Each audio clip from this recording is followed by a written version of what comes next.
नमस्कार.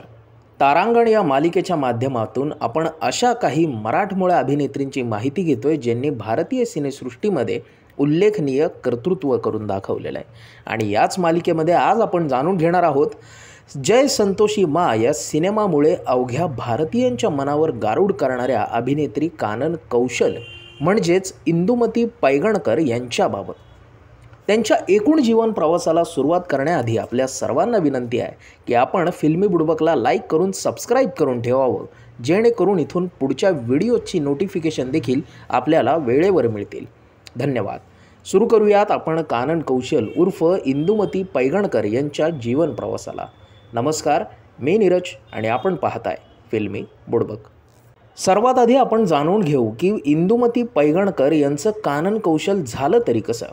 तर त्याची गोष्ट अशी आहे की प्रसिद्ध लेखक, साहित्यिक आणि फिल्ममेकर कमाल अमरोही यांनी इंदुमती पैगणकर यांना फिल्मी दुनियेमध्ये स्टेज नेम म्हणून एक नाव सजेस्ट केलं, जे होतं कानन कौशल.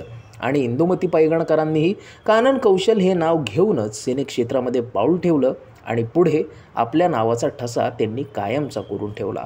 अर्थात ही पुढची गोष्ट आहे.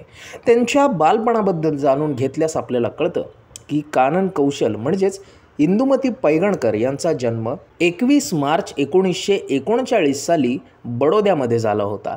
त्यांनी आपल्या सुरुवातीलाच गुजराती आणि मराठी रंगमंचावर पाऊल ठेवलं.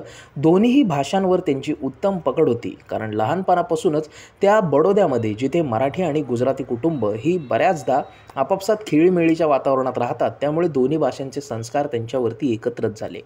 पुढे जाऊन त्यांना अभिनयाचं क्षेत्र खुणावू लागलं आणि त्यांनी त्यातच त्या क्षेत्रात पाऊल ठेवला. त्यावेळी त्यांनी बहर, आशा के दीप, आखरी दिन पहली रात अशा काही सिनेमांमध्ये काम केलं. मात्र ते सिनेमे हे कधी खऱ्या अर्थानं रिलीज झालेच नाहीत. मात्र तरीसुद्धा त्यांना या क्षेत्राची जुजवी माहिती मिळाली आणि त्यानंतर मात्र त्यांनी वेगवेगळे सिनेमे करत आपलं काम हे लोकांच्या मनावरती बिंबवून ठेवलं.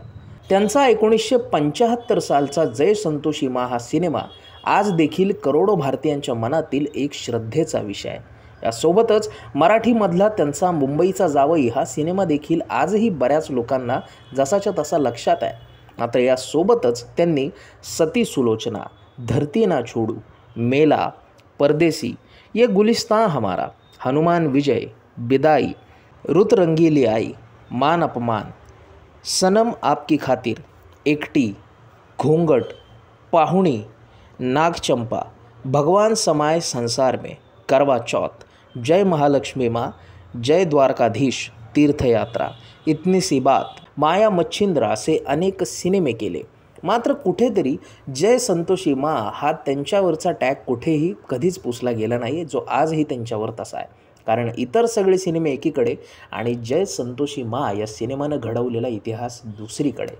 जय संतोषी मा या सिनेमाचा इतिहास आणि त्याचे वेगवेगळ्या गमतीशीर बाबी या आपल्याला जाणून घ्यायच्या असतील तर आपल्याला इथे आय बटनवरती आणि डिस्क्रिप्शनमध्ये देखील त्या व्हिडिओची लिंक मिळेल. अवश्य पहा. आणि गमतीशीर प्रसंग त्या सिनेमाशी रिलेटेड देखील आपण यात बोललेलो आहे. तुर्तास पुन्हा एकदा आपण कानन कौशल यांच्या जीवनाकडे वळू. तर 1964 साली त्यांनी शशिकांत पैगणकरांशी लग्न केलं आणि अर्थातच त्यांच्या वैवाहिक आयुष्यामध्ये देखील विविध जबाबदाऱ्या सांभाळत त्यांनी चित्रपटसृष्टीमध्ये काम केलं. साधारणतः 1990-92 पर्यंत त्यांचे सिनेमे येत राहिले. मात्र त्याच्यानंतर त्यांनी रिटायरमेंट घेतली आणि आज देखील वयाच्या 86व्या वर्षी त्या मुंबईमध्ये वास्तव्यास आहेत आणि आपली रिटायरमेंट एन्जॉय करताय. तुम्हाला ही माहिती कशी वाटली आम्हाला आवर्जून सांगा आणि अशीच माहिती नियमित मिळवण्यासाठी लाईक, शेअर आणि सबस्क्राईब करायला विसरू नका फिल्मी बुडबकला. धन्यवाद.